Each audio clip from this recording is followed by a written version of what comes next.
Hello student. आज हम लेकर आए हैं जियोग्राफी का पार्ट 3। इससे पहले मैं दो पार्ट पढ़ा चुका हूँ। आज मैं लेकर आया हूँ जियोग्राफी पार्ट 3। इस पार्ट में हम सौर मंडल के बारे में डिस्कस करेंगे और सौर मंडल से रिलेटेड जितने भी फैक्ट हैं सारे इस वीडियो में डिस्कस किए जाएंगे फुल डिटेल में। इसके अलावा आपको कहीं और देखने की ज़रूरत नहीं है। तो चलिए बने रहिए मेरे साथ। My name is Jeetu Singh, हमारा आपका क्यूट सा channel concept with Jeetu sir. देखो, सबसे पहले हम जान लेते हैं कि आखिरकार सौरमंडल होता क्या है। तो कुछ लोग आप में से कहोगे कि सूर्य और उसके चारों ओर परिक्रमण करने वाले ग्रह को सौरमंडल कहा जाता है। तो मैं आपको बताऊं, वो परिभाषा आपकी अधूरी है। इसकी पूरी परिभाषा ये है: सूर्य एवं उसके चारों ओर भ्रमण करने वाले ग्रह। सूर्य और इसके चारों ओर भ्रमण करने वाले ग्रह। भ्रमण मतलब जो इसके चारों तरफ अपनी ऑर्बिट में चक्कर लगा रहे हैं। तो परिभाषा के अनुसार मैं बात करूं, सूर्य और उसके चारों ओर परिभ्रमण करने वाले ग्रह, उपग्रह, धूमकेतु, उल्काएं तथा क्षुद्र ग्रह संयुक्त रूप से सौरमंडल कहलाते हैं।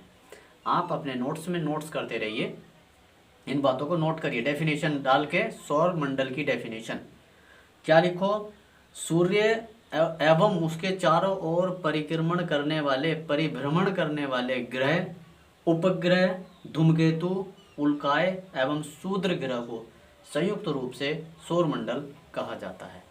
आई होप आपको समझ में आ गया होगा। और सौरमंडल का जो जन्मदाता सूर्य है, हमारा सन, जिसको सौरमंडल का जन्मदाता कहा जाता है। और सूर्य हमें लगातार रोशनी प्रदान करता है, ऊर्जा प्रदान करता है। सूर्य का निर्माण कैसे हुआ और ये जितने भी प्लैनेट हैं इनका निर्माण कैसे हुआ, ये बात मैं इससे प्रीवियस वीडियो में डिस्कस कर चुका हूँ। जो जानना चाहते हैं तो वो यूट्यूब पर जाए, सर्च बार में सर्च करें geography part 2 by concept with Jeetu sir. वैसे भी उस वीडियो का लिंक इस वीडियो के डिस्क्रिप्शन बॉक्स में दिया गया है। रही बात निर्माण की, वो तो अब मैं बता चुका हूँ। अब मैं आपसे बताऊँ तो देखो, सूर्य और सूर्य के 8 ग्रह। कितने ग्रह हैं? 8। प्लेटो कभी ग्रह हुआ करता था, लेकिन 2006 में उससे ग्रह की उपाधि छीन ली गई है। इसलिए टोटल 8 ग्रह हैं। गिनिएगा: 1 2 3 4 5 6 7 और 8 ग्रह और एक सूर्य। और मैं बात करूं सूर्य से दूरी बढ़ते क्रम में ग्रहों का क्रम, तो सबसे पहले आएगा बुध, शुक्र, पृथ्वी, मंगल, बृहस्पति, शनि, अरुण और वरुण। आपको ये क्रम बहुत ही डिटेल में अच्छे से याद होना चाहिए। एक बार फिर से मेरे साथ बोलिए: बुध, शुक्र, पृथ्वी, मंगल, बृहस्पति, शनि, अरुण और वरुण। ये सूर्य से दूरी के बढ़ता क्रम है। सबसे पास में है बुध, उसके बाद है शुक्र, उसके बाद है पृथ्वी, हमारी पृथ्वी, और फिर है बृहस्पति के बाद शनि के बाद अरुण के बाद वरुण। आई होप आपको समझ में आ गया होगा। और ग्रहों के बारे में डिटेल में चर्चा करेंगे नेक्स्ट स्लाइड में। अभी देख लीजिएगा, 4 ग्रह को आंतरिक ग्रह कहा जाता है। 4 ग्रह जो आंतरिक ग्रह के अंतर्गत रखे जाते हैं। और क्वेश्चन डायरेक्ट पूछा जाता है कि इसमें से निम्न में से किसको आंतरिक ग्रह के अंतर्गत नहीं रखा जाता।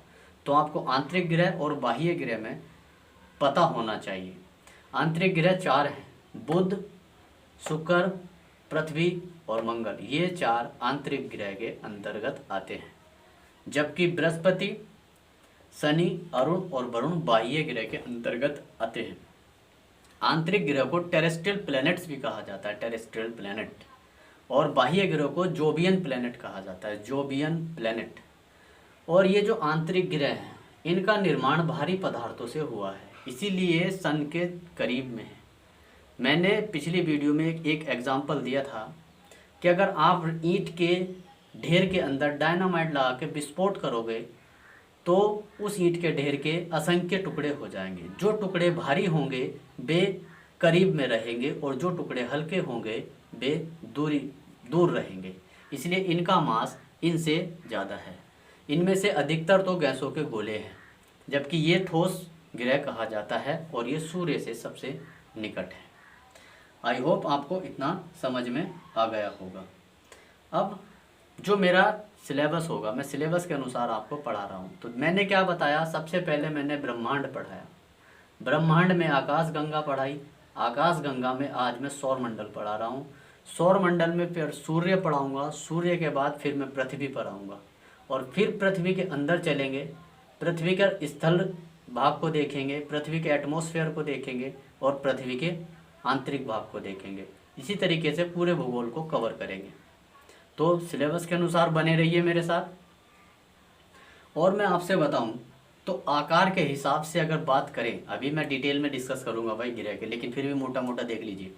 आकार के हिसाब से मैं बात करूं तो सबसे बड़ा आकार में है बृहस्पति। बृहस्पति का आकार सभी ग्रहों में सबसे बड़ा है, जबकि सबसे छोटा है बुध।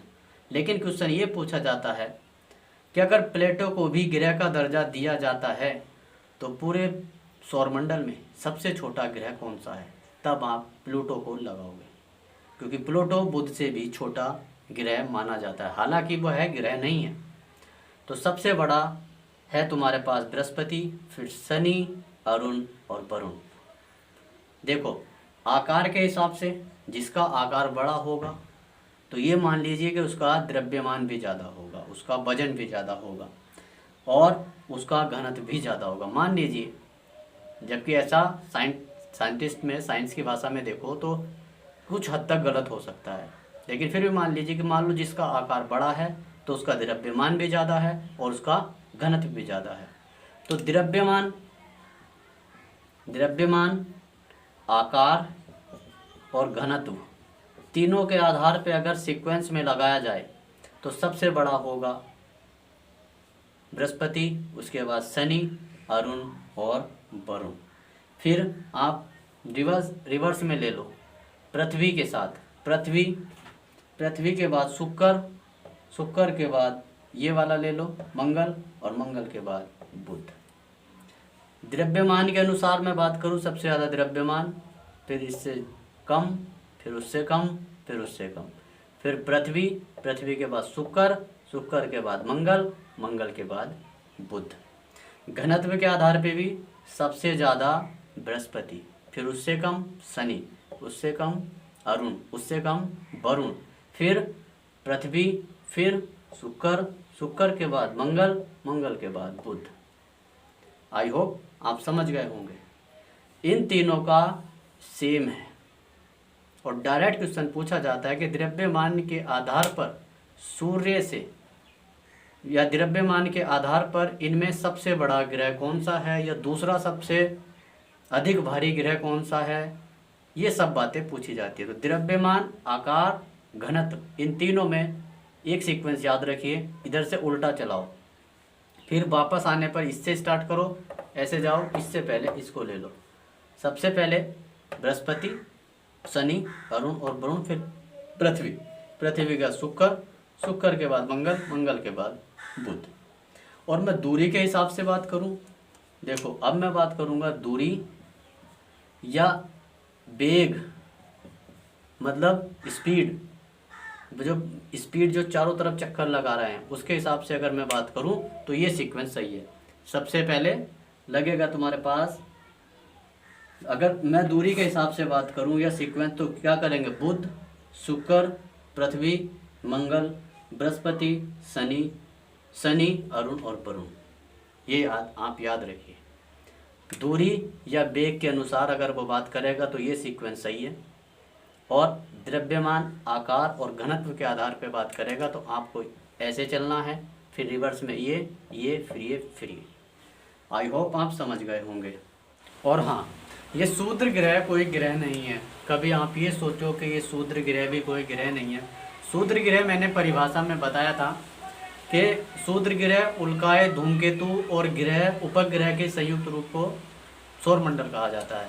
तो इसी तरीके से यहाँ बीच में एक बेल्ट पाई जाती है। बेल्ट मतलब छोटे छोटे आकाशीय पिंड की एक बेल्ट पाई जाती है यहाँ। उन ग्रह जो इसमें होते हैं, जो इस बेल्ट में छोटे छोटे पिंड पाए जाते हैं, उन्हें शूद्र ग्रह कहा जाता है। शूद्र ग्रह।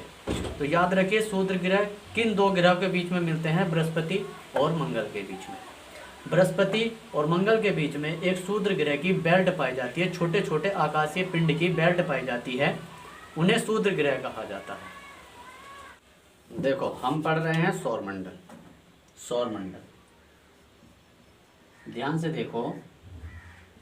सौरमंडल, सौरमंडल में हमने क्या बताया? सूर्य और सूर्य के साथ क्या? धूमकेतु, उल्काएं, ग्रह, उपग्रह के संयुक्त रूप को सौरमंडल कहा था। तो सौरमंडल में मैंने बेसिक देख लिया कि भाई सौरमंडल क्या है। उसके बाद हम पढ़ेंगे सूर्य। अब मैं सूर्य पढ़ूंगा, सूर्य के बारे में डिटेल में पढ़ेंगे। सूर्य के बाद हम पढ़ेंगे ग्रह, ग्रह के बाद हम पढ़ेंगे उपग्रह, और उपग्रह के बाद हम पढ़ेंगे उल्कापिंड, उल्काज्म, उल्काज्म या उल्काज्म व उल्कापिंड। उल्कापिंड के बाद हम पढ़ेंगे शूद्र ग्रह। उल्कापिंड के बाद हम पढ़ेंगे पुच्छल तारे। पुच्छल तारे या इनको कहते हैं धूमकेतु। धूमकेतु। धूमकेतु के बाद हम पढ़ेंगे शूद्र ग्रह। शूद्र ग्रह या अवांतर ग्रह। अवांतर ग्रह। ये इस तरीके से मैं देखो पूरा सौरमंडल पढ़ लेंगे हम। मैंने स्टार्टिंग में आपको बताया था कि सौरमंडल क्या है। सौरमंडल का जन्मदाता हमने सूर्य को माना था, और सौरमंडल की परिभाषा के अनुसार ग्रह, उपग्रह, उल्कापिंड, धूमकेतु और शूद्र ग्रह के संयुक्त रूप को क्या कहा जाता है? सौरमंडल। तो इसीलिए मैं पहले सूर्य पे बात करूंगा, फिर ग्रह को डिटेल में पढ़ेंगे, सारे ग्रह पढ़ेंगे, उपग्रह पढ़ेंगे, उल्कापिंड पढ़ेंगे, और फिर इसी तरीके से फिर हम नेक्स्ट स्लाइड में मतलब नेक्स्ट वीडियो में पहुंचेंगे अपनी पृथ्वी पर डिटेल में। चलिएगा वो बाद की बात है, फिलहाल आप ये सिलेबस देख लीजिए। अब मैं स्टार्ट कर रहा हूँ सूर्य। अब हम पढ़ते हैं सूर्य की संरचना। सूर्य के अंतर्गत हमारा पहला टॉपिक है सूर्य की संरचना। आखिरकार सूर्य किन किन चीज़ों से मिलकर, किन किन तत्वों से मिलकर बना है, उसे हम पढ़ेंगे सूर्य की संरचना के अंतर्गत। तो देखो सूर्य एक आकाशगंगा का तारा है। आकाशगंगा का एक तारा है जो रक्तदानव या रेड जायंट के सुपरनोवा विस्फोट, सुपरनोवा नामक एक विस्फोट हुआ था। इससे पहली वीडियो में पार्ट 2 में मैंने बताया है। सुपरनोवा के पश्चात गैसों के नाभिकीय संलयन के फलस्वरूप इस तारे का निर्माण हुआ है। तो सबसे पहले याद रखो सूर्य आकाशगंगा का एक तारा है जिसकी स्वतः यानी कि खुद की अपनी ऊर्जा है, और उसकी ऊर्जा का मुख्य स्रोत नाभिकीय संलयन है। आखिरकार नाभिकीय संलयन के द्वारा इतनी ऊर्जा उत्सर्जन करता है। ये सब बातें मैंने ज्योग्राफी पार्ट 2 में की है, आप वहाँ जाकर देख सकते हैं। प्रकाश मंडल सूर्य का जो भाग हमें आंखों से दिखाई देता है उसे कहा जाता है प्रकाश मंडल, यानी कि फोटोस्फीयर। फोटो मतलब प्रकाश, स्फीयर मतलब गोला, प्रकाश का गोला। जो भाग हमें आँखों से दिखाई देता है उसे कहते हैं प्रकाश मंडल। और कुछ भाग जो बाह्य भाग है, बाह्य भाग जिसे कोरोना कहा जाता है, बाह्य भाग जो हमें नहीं दिखाई देता लेकिन सूर्य ग्रहण के समय हमें दिखाई देता है, उसे कहा जाता है कोरोना। सूर्य का जो बाह्य भाग है उसे कोरोना कहते हैं, और जो भाग हमें आँखों से दिखाई देता है उसे फोटोस्फीयर यानी कि प्रकाश मंडल कहते हैं। आप ध्यान से देखिए, जब हम सूर्य को देखेंगे तो सूर्य की एनर्जी इतनी एनर्जी उत्सर्जित करता है कि हमें बीच में गोल गोल दिखाई देता है, पूरा भाग बाहर का नहीं दिखाई देता। उस पूरे बाहर वाले भाग को कहते हैं कोरोना। अब सौर ज्वाला, अभी मैंने डिस्कस किया था कि देखो जो सूर्य इतनी ऊर्जा हमें दे रहा है वो ऊर्जा नाभिकीय संलयन के थ्रू दे रहा है। नाभिकीय संलयन क्या होता है? जब दो हल्के नाभिक एक भारी नाभिक का निर्माण करते हैं तब होता है नाभिकीय संलयन। तो हाइड्रोजन गैस सूर्य में सबसे ज़्यादा पाई जाती है, हाइड्रोजन की मात्रा सूर्य में सबसे ज़्यादा है। तो हाइड्रोजन के दो एटम मिलकर एक हीलियम एटम बनाते हैं और हीलियम एटम के फलस्वरूप नाभिकीय संलयन होता है और इससे निकलती है हीट यानी कि ऊर्जा, और यही ऊर्जा सूर्य लगातार देता रहता है। देखो दो हाइड्रोजन के एटम मिलेंगे बनाएंगे हीलियम, हीलियम बनने से होगा नाभिकीय संलयन और उससे मुक्त होगी ऊर्जा। उस ऊर्जा को लगातार सूर्य उत्सर्जित करता रहता है। कभी कभी ऐसा होता है कि ऊर्जा इतनी अधिक उत्सर्जित हो जाती है, इतने अधिक ऊर्जा बन जाती है कि वो सूर्य के आकर्षण शक्ति को पार करके पृथ्वी के क्षेत्र में आ जाती है। मतलब ये मान लीजिए कभी कभी नाभिकीय संलयन से ऊर्जा इतनी अधिक उत्सर्जित हो जाती है कि सूर्य के आकर्षण शक्ति को पार करके पृथ्वी के एटमॉस्फेयर में आ जाती है और जो रंगीन प्रकाश उत्पन्न करती है। पृथ्वी के एटमॉस्फेयर में जब वो आती है तो उससे रंगीन प्रकाश उत्पन्न होता है। उस रंगीन प्रकाश को इंग्लिश में कहते हैं अरोरा लाइट। और ये अरोरा लाइट यानी कि रंगीन प्रकाश केवल नॉर्थ पोल और साउथ पोल पर ही देखा जाता है। नॉर्थ पोल पर अरोरा लाइट को कहते हैं अरोरा बोरियलिस, जबकि साउथ पोल पर इसको कहा जाता है अरोरा ऑस्ट्रेलिस। याद रखिएगा, डायरेक्ट क्वेश्चन में पूछ लिया जाता है। और अरोरा लाइट यानी कि रंगीन प्रकाश, और जहाँ से ये प्रकाश गुजरता है वहाँ कुछ काले धब्बे से दिखाई देते हैं। जहाँ से प्रकाश सौर ज्वाला जो ये मतलब सूर्य से निकली हुई ऊर्जा है, अधिक ऊर्जा, इसको सौर ज्वाला कहते हैं। और इस सौर ज्वाला जहाँ से ये निकलती है, जहाँ से ये सौर ज्वाला निकलती है वहाँ काले धब्बे दिखाई देते हैं जिन्हें सौर किलंक कहा जाता है, सौर किलंक। और सौर किलंक यानी कि सन स्पॉट जिनका टेम्परेचर 1500 डिग्री सेल्सियस होता है, ये सूर्य के तापमान से ठंडे होते हैं। इनका टेम्परेचर होता है 1500 डिग्री सेल्सियस। और इन सौर किलंक के बनने और बिगड़ने की जो मतलब साइकिल है, चक्र है, सौर किलंक बनने और बिगड़ने का चक्र है वो है 11 वर्ष। और ये क्वेश्चन डायरेक्ट पूछा गया है कि सौर किलंक का जीवन चक्र की समय अवधि कितनी होती है, तो आप आंसर में लगाएंगे 11 वर्ष। और यही काले धब्बे यानी कि सौर किलंक इलेक्ट्रोमैग्नेटिक रेडिएशन के काम में आते हैं। इलेक्ट्रोमैग्नेटिक रेडिएशन मतलब जो हम आजकल वायरलेस फ़ोन यूज़ कर रहे हैं, इनका जो बेतार संचार व्यवस्था है वो इलेक्ट्रोमैग्नेटिक रेडिएशन की वजह से है। विद्युत चुंबकीय तरंगे किन की हेल्प से चलती हैं? सौर किलंक की हेल्प से चलती हैं। और इन सौर किलंक का निर्माण होता है सूर्य से। सूर्य में अधिक नाभिकीय संलयन से अधिक ऊर्जा उत्सर्जित होने से बनते हैं सौर किलंक।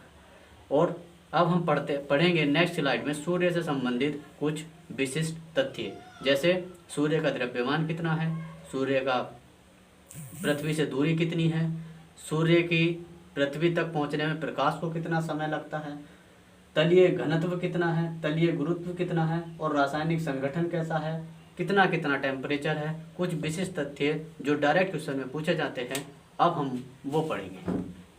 चलिए दोस्तों, अब सूर्य से संबंधित कुछ विशिष्ट तथ्यों के बारे में जान लेते हैं।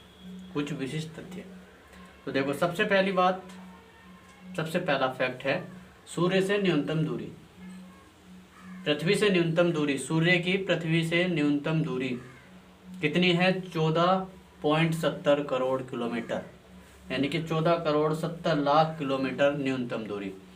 और पृथ्वी से अधिकतम दूरी सूर्य की कितनी है? पृथ्वी से अधिकतम दूरी सूर्य कितनी है? 15.21 करोड़ किलोमीटर, 15 करोड़ 21 लाख किलोमीटर, ठीक है।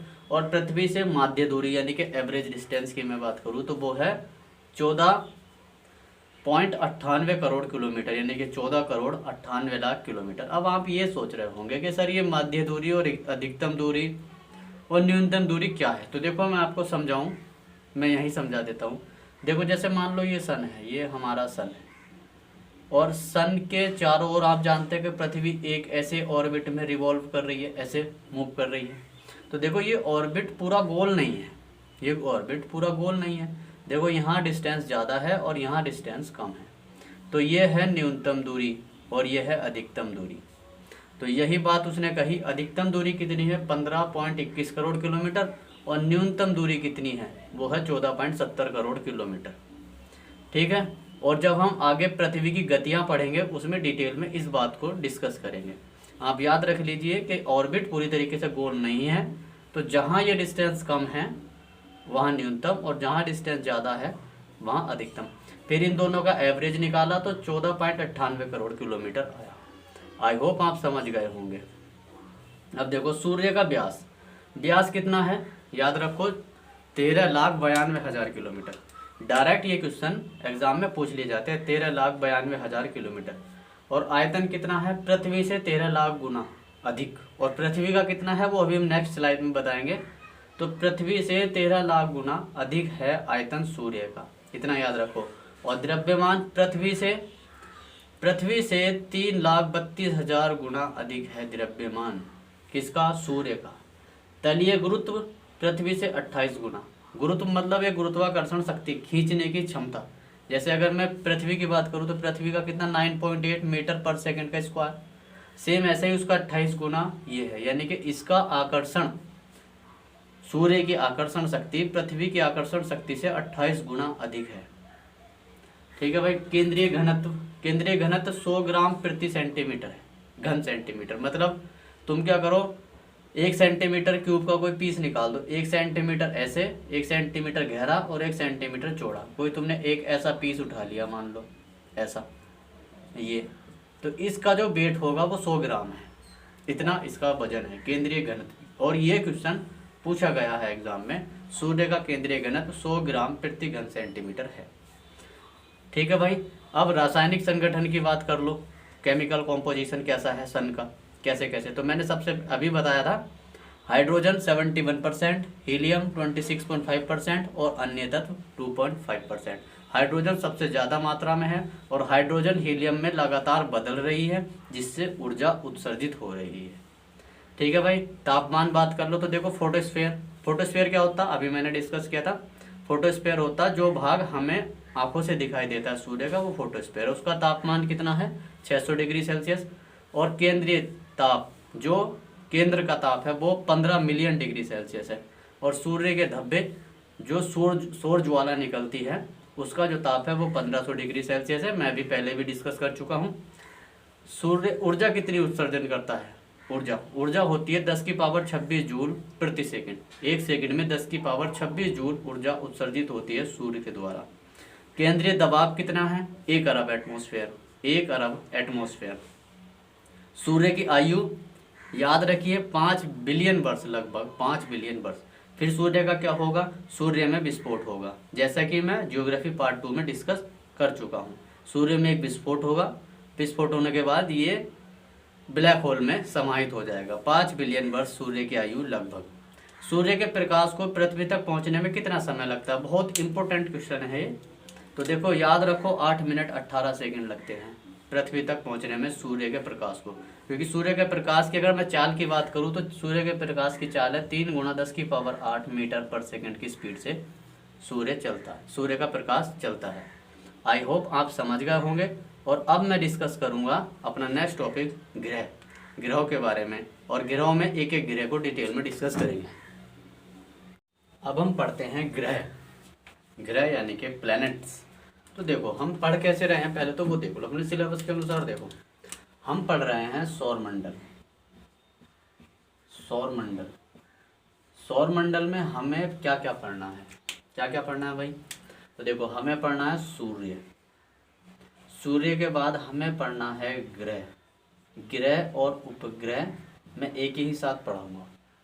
ग्रह और उपग्रह के बाद हमें पढ़ना है पुच्छल तारे। ग्रह और उपग्रह के बाद हमें पढ़ना है उल्काज्म या उल्काज्म व उल्कापिंड। फिर इसके बाद हमें पढ़ना है पुच्छल तारे या जिसे कहा जाता है धूमकेतु। फिर उसके बाद हमें पढ़ना है शूद्र ग्रह, शूद्र ग्रह या अवांतर ग्रह, अवांतर ग्रह, यही तो है हमारा सिलेबस। तो देखो सूर्य तो हम पढ़ चुके, पूरी कंप्लीट इन्फॉर्मेशन मिल गई। अब हम ग्रह उपग्रह की बात ये पढ़ेंगे, ठीक है। और इसके बाद ये छोटे छोटे टॉपिक हैं। और ग्रह में देखो पहले तो मैं बेसिक बताऊंगा कि ग्रह क्या है, बेसिक जानेंगे कि भैया ग्रह है क्या। फिर उसके बाद 8 के 8 ग्रह पढ़ेंगे, कौन कौन से, बुध, शुक्र, पृथ्वी, मंगल, बृहस्पति, शनि, अरुण और वरुण, 8 ग्रह पढ़ेंगे। और मैं उनके उपग्रह को भी यहीं डिस्कस करता चलूँगा। तो अब हमारा जो टॉपिक है वो ये है, ठीक। फिर उसके बाद उल्काज्म, उल्कापिंड के बारे में पढ़ेंगे, फिर पुच्छल तारे और धूमकेतु वगैरह इसको पढ़ लेंगे। तो अब हमारा टॉपिक है ये। और मैं ये आपको क्यों बता रहा हूँ भाई, कन्फ्यूज़न ना बना रहे। सौर मंडल में ये सब आते हैं। कोई आपसे पूछे सौर मंडल क्या है, तो इसके संयुक्त रूप को सौर मंडल कहते हैं, आप इजीली कह सकते हैं। तो हमारा जो टॉपिक है, अब हमारा टॉपिक है ग्रह। ग्रह के साथ मैं उपग्रह भी बताऊंगा। प्लैनेट, प्लैनेट बोला जाता है इनको, और उपग्रह को बोला जाता है सैटेलाइट, इंग्लिश में सैटेलाइट बोला जाता है, और ग्रह को बोला जाता है प्लैनेट। तो सबसे पहले हेडिंग लगाओ ग्रह। ग्रह क्या होते हैं, तो देखो ग्रह क्या होते हैं मैं आपसे बताऊंगा। ग्रह, ग्रह की परिभाषा। तो ग्रह की परिभाषा लिखने के लिए सबसे पहले आप अपनी कॉपी और पेन उठाओ, उसमें लिखो ये सूर्य से ही निकले हुए पिंड हैं। क्या कहा मैंने, ये सूर्य से ही निकले हुए पिंड हैं एवं सूर्य की परिक्रमा करते हैं। सूर्य की परिक्रमा करते हैं, यानी कि सूर्य से निकले हैं और सूर्य की परिक्रमा ही कर रहे हैं ग्रह। इनका अपना प्रकाश नहीं होता है तथा ये सूर्य के प्रकाश से ही प्रकाशित होते हैं। ये सूर्य के प्रकाश से चमकते, इनका अपना कोई प्रकाश नहीं होता। सूर्य के प्रकाश से चमकते हैं और ऊष्मा यानी कि एनर्जी सूर्य से ही ग्रहण करते हैं। सभी ग्रह सूर्य की परिक्रमा पश्चिम से पूर्व दिशा में करते हैं। याद रखो, बहुत ही इंपॉर्टेंट है। जो सभी ग्रह हैं वो सूर्य की जो परिक्रमा करेंगे वो पश्चिम से पूर्व दिशा से करते हैं। पश्चिम से पूर्व, पश्चिम से पूर्व करते हैं। सारे ग्रह जो सूर्य के चारों तरफ घूमते हैं पश्चिम से पूर्व दिशा में घूमते हैं। लेकिन इसका अपवाद है केवल 2 ग्रह, परंतु 2 ग्रह ऐसे हैं जो पूर्व से पश्चिम यानी कि उल्टा घूमते हैं। याद रखिए मेरी बात। कौन कौन से वे ग्रह हैं, शुक्र और अरुण, शुक्र और अरुण, शुक्र और अरुण ये पूरब से पश्चिम घूमते हैं, पूरब से पश्चिम, और बाकी पश्चिम से पूरब। ठीक है भाई, ग्रह आपको समझ में आ रहा है सब। और मैंने बताया था आंतरिक ग्रह के अंतर्गत कौन कौन से आते हैं, बुध, शुक्र, पृथ्वी और मंगल, 4 आंतरिक ग्रह हैं। मैं ये बातें डिस्कस कर चुका हूँ भाई। 4 आंतरिक ग्रह के अंतर्गत रखा जाता है, 4 ग्रह को आंतरिक ग्रह के अंतर्गत रखा जाता है। कौन कौन से, बुध, शुक्र, मंगल और पृथ्वी। और बाह्य ग्रह कौन कौन से हो गए, बृहस्पति, शनि, अरुण और वरुण। ठीक है भाई, ये बाह्य ग्रह के अंतर्गत रखे जाते हैं। आई होप आप इतना समझ गए होंगे। अब मैं आपसे बात बताऊं तो ये बताओ कितने ग्रह हैं टोटल। आप कहोगे 8, सही बात है, 8 ग्रह। 8 के 8 ग्रह का नाम बता सकते हैं आप। देखो 8 ग्रह हैं। पहला बुध, शुक्र, पृथ्वी, पृथ्वी के बाद मंगल, मंगल के बाद बृहस्पति, और बृहस्पति के बाद शनि, शनि के बाद अरुण, अरुण के बाद वरुण। ये ग्रह हैं। 1 2 3 4 5 6 7 8 ग्रह हो गए। इसके बारे में मैं अभी डिस्कस कर चुका हूँ। ठीक है भाई।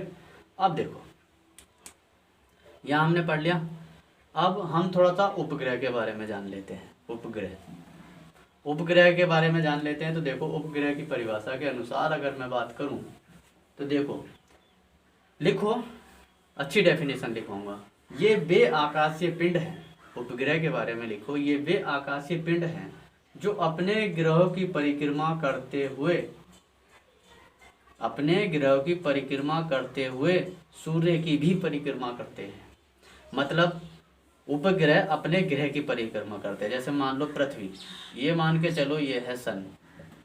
ठीक है भाई, ध्यान से समझो मैं क्या कहना चाह रहा हूँ। ये सन है और सन के ये चारों तरफ है एक ऑर्बिट और ये है अर्थ। ठीक है भाई, ये अर्थ है हमारी पृथ्वी। ठीक है भाई, और ये है चंद्रमा। चंद्रमा, तो चंद्रमा पृथ्वी के चारों तरफ ऐसे रिवॉल्व करता है।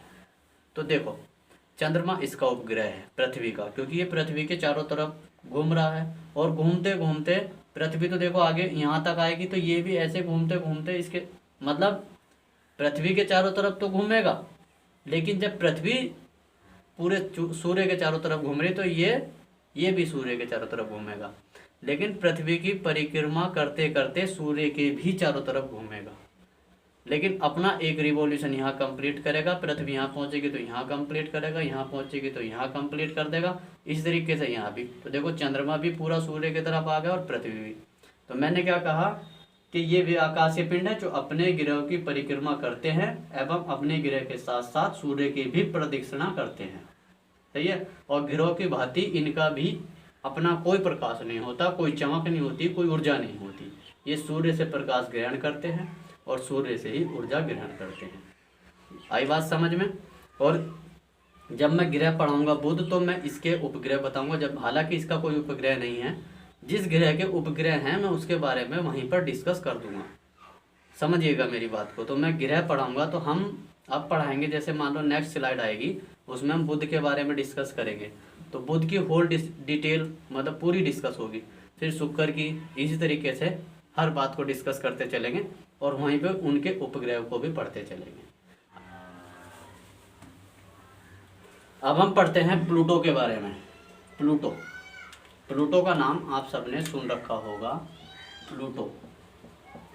प्लूटो, प्लूटो का एक दूसरा नाम और है यम। यम भी प्लूटो को कहा जाता है और कुबेर भी प्लूटो को ही कहा जाता है। ये नाम भी आप याद रखिए। तो देखो 2006 से पहले 24 अगस्त, याद रखिए तारीख, 24 अगस्त सन 2006 तक प्लूटो को ग्रह माना जाता था। यह सौरमंडल का 9वां ग्रह था, लेकिन इस समय 8 ग्रह हैं। 24 अगस्त 2006 को प्लूटो से ग्रह की उपाधि छीन ली गई, यानी कि 24 अगस्त 2006 क्या हुआ था इस दिन? ग्रह का दर्जा छीन लिया गया। ग्रह का दर्जा छीन लिया गया, छीन लिया गया, याद रखिएगा। ठीक है भाई। अब आपके मन में ये सवाल आता होगा कि सर मतलब ग्रह का दर्जा छीनता कौन है और ग्रह कौन डिसाइड करता है कि ये ग्रह होगा?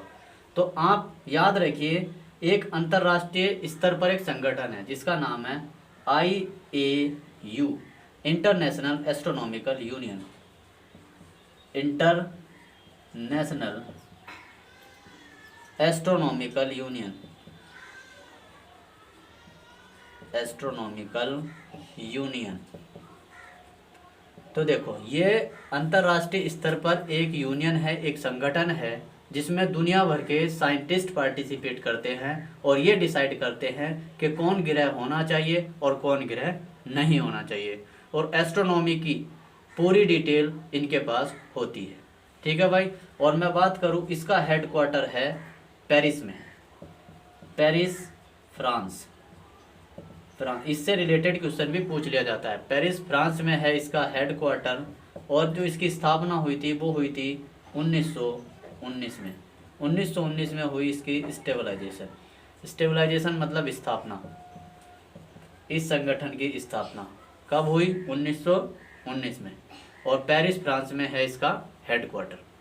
अब बात ये आई कि ग्रह का दर्जा जब मिला था तब क्या था, मतलब जो प्लूटो था, प्लूटो की खोज किसने की? प्लूटो के बारे में का थोड़ा सा इतिहास जान लेते। तो प्लूटो के जो खोजकर्ता थे, प्लूटो के खोजकर्ता थे क्लाइड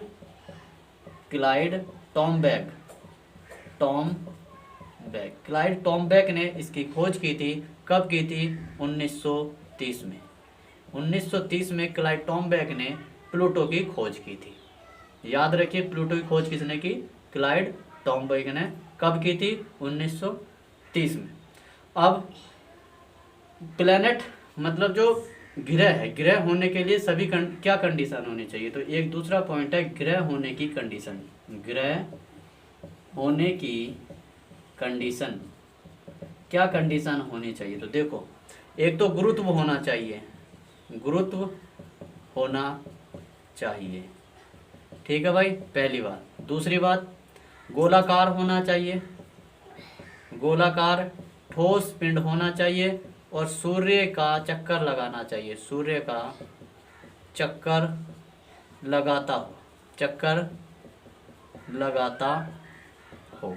और तीसरी बात, खुद का ऑर्बिट होना चाहिए, स्वयं का पथ होना चाहिए, पथ या ऑर्बिट, ऑर्बिट होना चाहिए, किसी दूसरे के रास्ते में नहीं आना चाहिए। तीन बात होनी चाहिए एक ग्रह होने के लिए, मतलब IUA के अनुसार ये बातें होनी चाहिए। तो खुद का गुरुत्व था, गोलाकार भी था, ठोस भी था, और सूर्य का चक्कर भी लगा रहा था। लेकिन मेन समस्या आई कि यह खुद का ऑर्बिट नहीं था, ये अपनी आधी प्रदक्षिणा के बाद, आधा चक्कर लगाने के बाद वरुण के रास्ते में, वरुण ग्रह के रास्ते में पहुंच जाता था, वरुण ग्रह का रास्ता काटता था, काटता है, ठीक है भाई।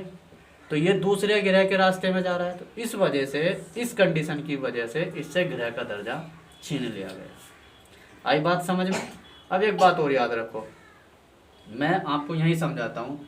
आपने नाम सुना होगा सिरान, एक नाम सुना होगा सीरस, एक नाम सुना होगा सीरस, और एक है सेरान, सेरान, और एक है इरीस, सेरान, और एक है इरीस। ये नाम आपने सुने होंगे, 1 2 3। तो क्या था, इन्हें भी ग्रह का दर्जा बनाने के लिए प्रस्ताव भेजा गया था, IAU में प्रस्ताव भेजा गया, लेकिन IAU ने 2003 में इसके प्रस्ताव को भी अस्वीकृत कर दिया कि भाई ये भी ग्रह नहीं माने जा सकते। तो देखो 3 ये और 1 4 था प्लूटो, प्लूटो, ये टोटल हुए 4। इन तीनों से 2003 में ही अस्वीकृति मिल गई, और प्लूटो को 2006 में अस्वीकृति मिल गई। इन टोटल चारों ग्रह को कहा जाता है बोने ग्रह, बोने ग्रह। आज इन्हें बोने ग्रह की सूची में रखा जाता है। तो अब आप याद रखिए 4 बोने ग्रह हैं, सीरस, सेरान, इरीस और प्लूटो, और ये मैंने प्लूटो के बारे में डिस्कस की। अब इस वीडियो का नेक्स्ट पार्ट आएगा जिसमें हम एक एक ग्रह को डिटेल में पढ़ेंगे। बुध को डिटेल में पढ़ेंगे, शुक्र को डिटेल में पढ़ेंगे, इसी तरीके सारे ग्रह को डिटेल में पढ़ेंगे। तो बने रहिए हमारे साथ। Thank you.